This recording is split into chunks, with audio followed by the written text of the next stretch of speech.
here we are at the fourth part of the update.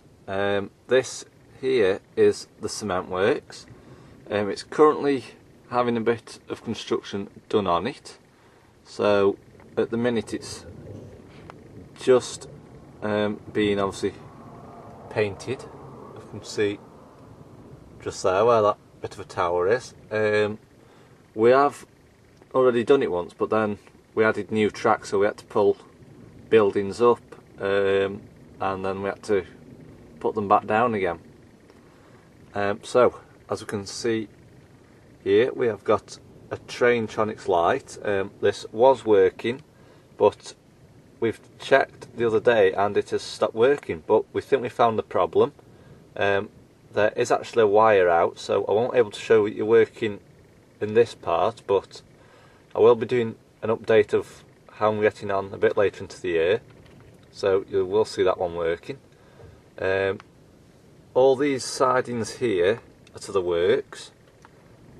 Obviously they were having stock in them at one stage, but at the minute they are empty because with newer stock coming out, we don't know exactly what's going to go in them yet.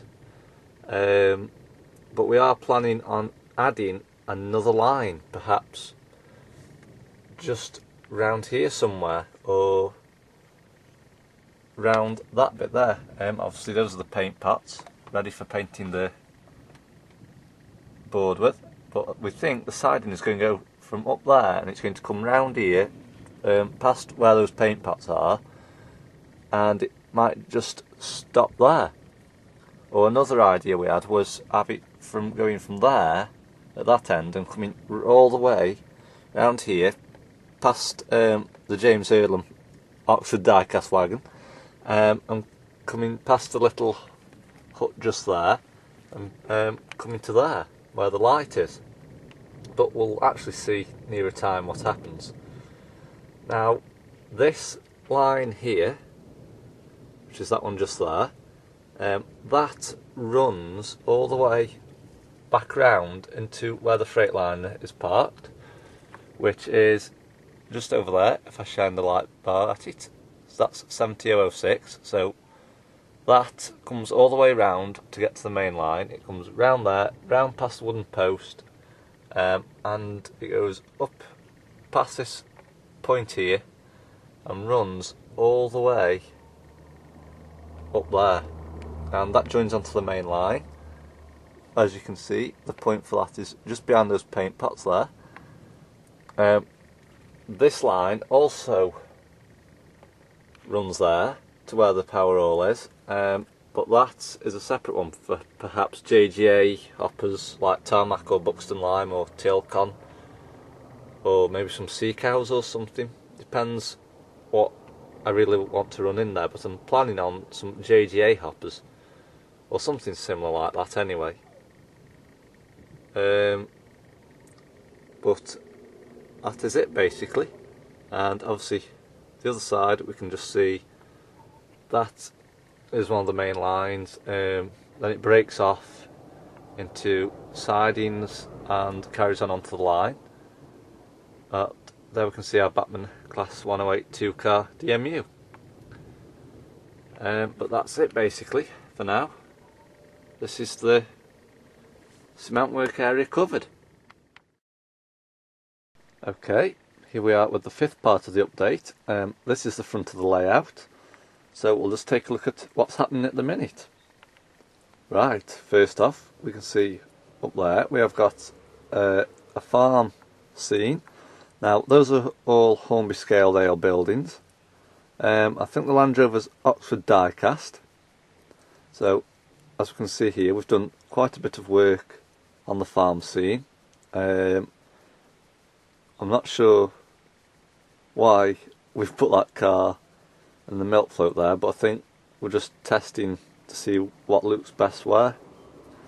So if we zoom down here, we can see we've got yet another Oxford diecast Land Rover just there, and if we look here we can see we've got the Hornby Scaledale farmhouse, which we are putting lighting in, so it will be lit up.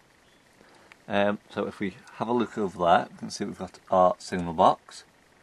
Just over to your right now, we've got the engine shed. These Freightliner hoppers that are there, and all these ones that are down there, they are actually being fixed at the minute, because what we're doing is we're going to put some artificial coal in, and perhaps put some PVA in so that it sets it solid, because at the minute they're going round and some of them are derailing, so we've had to put them there because we're running short of storage space till we get some more. So they will be moved eventually. So if we have a look round this area, we can obviously see we've got the Bachmann 3MT just there, we've got the Bachmann 4MT there, and this 4MT just here, which is 80038, has got to be stripped down because it's having a Hornby decoder put in it, because at the minute it's got a Bachmann one without back EMF and it runs absolutely erratic. So we've decided to strip it down and put a new decoder in. So let's carry on taking a look at the rest of the layout. Obviously you can see at the back there we've got a truck. All along this road here we've got a buzz there. This here is the coal yard, as you can see. I think the plan is to get a weighbridge for that eventually. That's what those coal trucks are running into, but I think we might replace them with some newer ones. I'm not too sure yet. So let's go down here now. As you can see, we've started putting in some signals and they've been painted, but they're not yet working. But we're going to do that near a time, because at the minute we're just trying to get everything on the layout and then we'll get it all working. Obviously here we've got the goods shed, as you can see. It looks quite busy at the minute. Obviously just there we've got a bit of scenery with some signposts, obviously for where the vehicles have to go and everything. So if we come down here we can see we've got a rake already coming into one of the sidings, which is that one just there. That loco there is Sir Trafford Lee Mallory by Hornby. That is also currently due for repair because the front bogies there just keep coming off on that line over there by the signal box, and it's coming off round the corners of the layout as well, so we're not sure why it's doing that, so we've got to take a further look at it. Obviously there we've got a Merchant Navy, which is Ellerman Lines. Oops, bad focus there.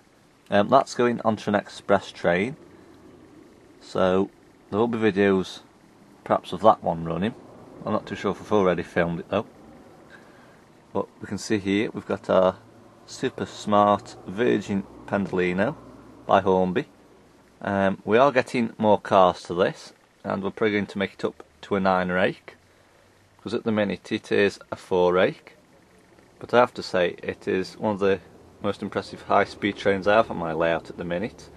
I will be getting some cross country ones, the Voyagers by Bachmann, so it'll make a difference and be something new.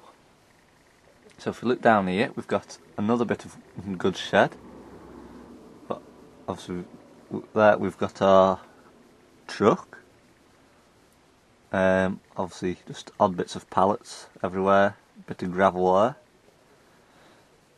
there. If we take a look down here now, we can see this is Harris Haulage, because that wagon there, excuse the lying down person, I don't know what he's doing, is Harrison Miners, and we decided on that because it was based on the era that we are doing in the Devon area, so we decided to call it Harris Haulage and have the wagons for it as well. And that truck there is also Harris and Miners Ooh, bit bad focus again. It's not letting me zoom right in on the name. So we've got the trucks and we've got the building to go with it.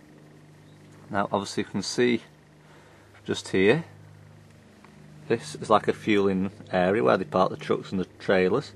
At the minute there's a trailer in there, but I think that's going to be moved eventually. Obviously round here now we've got a tractor and a farmhouse. Now that farmhouse used to be up there, but we've actually modified the layout quite a lot since it was analog controlled. So buildings have been moved around and everything. So if we go over to that side now, we can see we've got a cottage scene with a house and some sheep behind it. Got an AA van just there. This bit here is the station where all the cars are. We've called the station Acres Wild. It is actually named after a Jethro Tull song, which was my dad's idea because he likes the group, so we named the station after that, and it sounds quite good actually. But as you can see here, we've got loads of little school children which have recently been re-glued down, because I had comments on my video saying, did you notice that some of your OO gauge figures were lying down? So I thought, right, I'm going to correct that and get them stuck down. So I can see we've got odd ones sitting, odd ones standing. And we've got a little bike shed just there with some bikes in it. Nope, it's not letting me focus right in on that, but you can see the bikes there anyway. This side obviously again we've got some figures, a little short station building. We've got our footbridge just here. This is usually where I film some of my scenes of my locos running through. Over there we've got a water tower sort of thing. We did have one just there, but we put some Evo stick on it and it just wouldn't stick it, so we're going to have to re-glue that with super glue. So that's another job to be done. So if we just take a look over at this half of the layout now, we can see we've got a very impressive castle scene, and I have to say that folly there took me absolutely ages to get hold of. I had it from Model Zone in Manchester, I think it was. So it was really rare. If you're wondering what those are, they are green LEDs, the grain of rice bulbs. They are going to be put round this castle area here, so when it's dark it lights it up with a green glow, which we thought would look quite impressive. So I'll just show you the parts of the castle.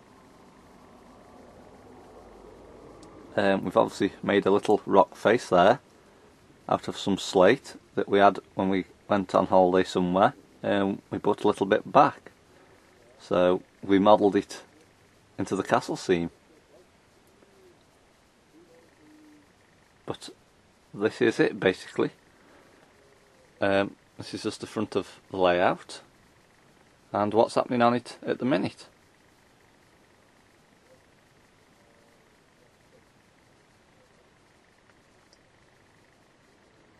Right, and now it's time to move on to the next part.